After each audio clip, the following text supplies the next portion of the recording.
Hi guys! Magandang gabi! Welcome back po dito sa Gandara SRU channel for Showbiz Update.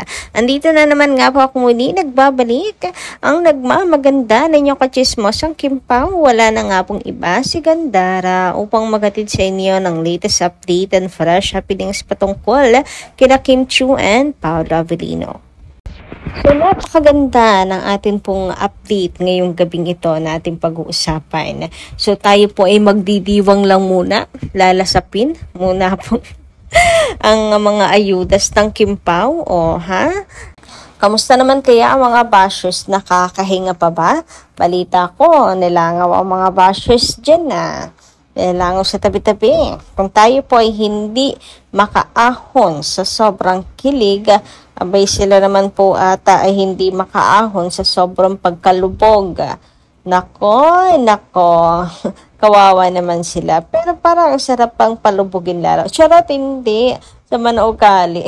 Anyway, bago po pala tayo mag-start at magpatuloy pala, sa mga hindi pa nakaka-subscribe dito sa ating channel, pakiclick lang po muna tayo na ating subscribe button at notification bell na nandyan sa baba para mag-i-updated po kayo at ma-notify tuwing may bago tayong chika at balita hinggil sa Kim Pao.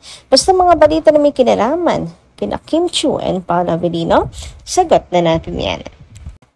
So ayan, dito nga po muna tayo magmula mga ka-Kim Pao sa pagbasa ng comment ng ilan nating mga taga-subaybay. Bilang pasasalamat sa inyong pong pagtutok at pag-aabang parati ng ating update and pagmamahal, of course, lalong higit yan sa Kim Pao, kay Kim and Paolo. Sabi ni Ma'am Elisa Lim, ayan, may naman ng comment, Ma'am Elisa, magandang gabi. Sampo na inyong pamilya kung nakikinig po kayo ngayon sa mga oras na to. Shout out. Sabi niya dito, thank you Gandara. Ang ganda ng mga balita mo sa Kim Pao. Nakaka-happy talaga. Masaya kami mga seniors sa mga balita mo about Kim and Paolo. Nako Ma'am Elisa, wag po kayo sa akin magpasalamat. Dapat lalong higit kina Kim and Paolo Dapat sa kanilang dalawa po tayo magpasalamat. Kasi sila mismo yung nagbibigay nagfi-feed na ng ayuda sa atin. Sila yung talagang nagbibigay na ng kaligayahan natin. Kumbaga tayo po nandito lang na nakikipagkwentuhan sa inyo kasi kasiyahan natin ang Kim Pao, kamaritesan nyo, ayan, at tagagatong palalo ng kilig ng dalawa. Saka mga taga-soko, ganyan, taga-imbestiga, taga-imbestiga talaga. Kapag kami mga cryptic, may something tayo napapansin sa dalawa, so ayan. Pero lalong higit kina Kim and Paolo yon, di ba? Alam niyo, nakakatuwa nga lalo na si Paolo kasi talagang nilalabas na niya yung kulit niya. Lalo na dito nung tuwing may event, bumabaliktad na yung sitwasyon. Si Kim Chiu tumatahimik, si Paolo nagiging makulit. Naalala ko na naman tuloy nung promotion ng May Love Will Make You Disappear na napakakulit ni Pao. Si Kim ngumingiti-ngiti na lang. Yung paghahalik ni Paolo sa buhok ni Kim, si Kim na walang kamalay-malay. Si Kim na hindi alam na naiisahan na. Nahalikan na yung kanyang buhok, wala pang kalamalam. Tapos yung napakapilyo ng mukha ni Paolo na haharap siya sa mga fans, may pagtaas kilay and sinasabing, okay, yung maingay, shh, atin-atin lang, tayo lang to. Ang kulit. Isa yun sa mga inaabangan ko rin sa Kim Pao. Kaya hindi ako naniniwala sa sinasabi ng iba na mananaway yung mga fans kina Kim and Paolo kasi tanda na daw, love team pa rin. Kim Pao di na daw bagay, nakakasawa or masasawa din ang mga fans sa kanila. Hindi kayo nakakaumay kasi marami pong inaabangan ang mga fans kina Kim and Paolo. Hindi lang yung love team nila, yung tandem nila marami, kagaya ng mga changes kay Pao. Like yung yung pagiging makulit niya ngayon. Alam, may something talaga sa Kim Pao na nakakapaghatid po ng saya sa mga fans eh. Hindi lang given na yung pagiging bubbly ni Kim. Kaya siguro na dadadala rin ang mga fans.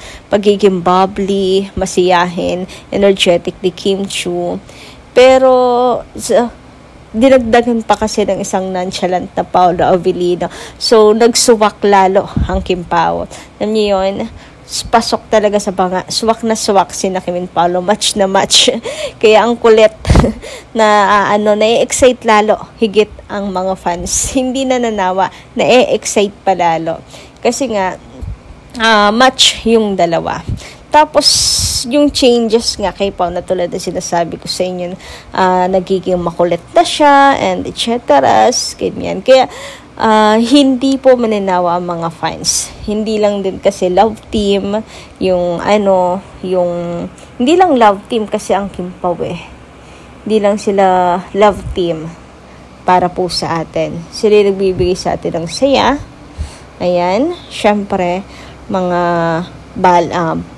pagpapaalala na maging balanse sa buhay, and wala silang magagawa kung araw-araw Kim Pao yung nagiging kumbaga ay happy pill natin.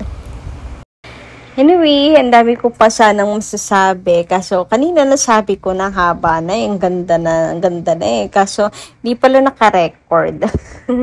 Anyway, ayan, let's move on naman dito kay Ma'am Carmelita Bainak. Shoutout po sa inyo. Sabi niya, Ma'am Gandara, magandang gabi. Isa akong senior citizen at solid Kim Pao. Palagi ako nakikinig sa inyong mga update kasi dito ako nakakakuha ng bagong update sa Kim Pao. Keep up the good work. God bless. Naku, maraming salamat po, Madam Carmelita, sa inyong pag-aabang. And masaya rin po ako na marinig na napapasaya ko rin pala kayo sa mga chikas na atin pong nasasaga patungkol kina Kim and Paolo. So, hayaan nyo, nandito lang po ako para makichika. Ayan, makipagkwentuhan sa inyo gabi-gabi tungkol kay Kim and Paolo. Kasi lahat naman po tayo dito, sila po yung kaligayahan tulad ng sinabi ko. Sabi naman ni Ma'am Tess Sulan, magandarang gabi. Kim Pao, magjusawa na yan. Kaya lahat ng bagay share sila. Talagang mahal nilang isa't isa. Kaya maraming mga bashers ang inggit. Pikit na lang kayo kung gusto nyo makisawsaw at tabepal para mapaghiwalay ang Kim Pao. Sorry na lamang kayo. Matibay at mahal na mahal nilang isa't isa. Kaya wag nyo nang balaking i-partner pa sa iba ang Kim Pao. Marami ang aalma sa mga fans at netizens. Kim Pao lang sapat na magkasama kahit saan man. Yung mga bagong artista at love team, pasikatin na lang nila sa sariling sikap. Huwag nang ipara sa Kim Pao. Sila na lang iniidolo ko. Paano nabasa na natin to? Napadoble ata ng comment si Ma'am Tess. But anyway, ayan, maraming salamat sa inyong pong pagbabahagi ng inyong komento. And yes, pag mga inggit, bashers, kung kayo naiinggit po sa kaganapan ng Kim Pao, lalo na sa sweetest nila, ano na lang, ayun yung pumikit, deadma, layas. Ang problema sa inyo, nakikimarites din kayo Di bahala kayo. Bahala kayo magdusa, kagagawan nyo yan. Anyway, speaking of mga bashers nga, eto. Napakatahimik nila ngayon. Maraming salamat. Talagang masaya. Ang pasok na naman po na September 1. Walang nanggugulo. Walang ano-ano. Siguro ay tinatanggap nila na talo na sila. Wala naman kasi silang magagawa. Na Kim and Paolo na yung nagpapakita ng karapatan. Sila, Kim and Paolo na yung nambabasag mismo sa kanila, diba? So, ayun, mukhang nilalangaw sila. Langaw. Bokya sila So, nilalangaw. Kung tayo hindi makaahon nga, tulad na sabi ko, sa sobrang kilig sila, apo, ay hindi makaahon sa sobrang pagkalubog. Sobrang sakit siguro sa kanilang mga mata na pagmasdan ang sweetness ng Kim Pao. Ayan o, sobrang saya lang po nila Kim and Paolo. And teka pa, yung kamay mo, medyo mataas-taas na. Awak ng may karapatan ba yan? Ay, grabe nga yun. Anyway, ayan nga at ihiniga na ni Paolo Avellino sa kanyang bisig si Kim Chiu. So, kamusta kaya mga bashers? Nakakahinga pa ba kayo?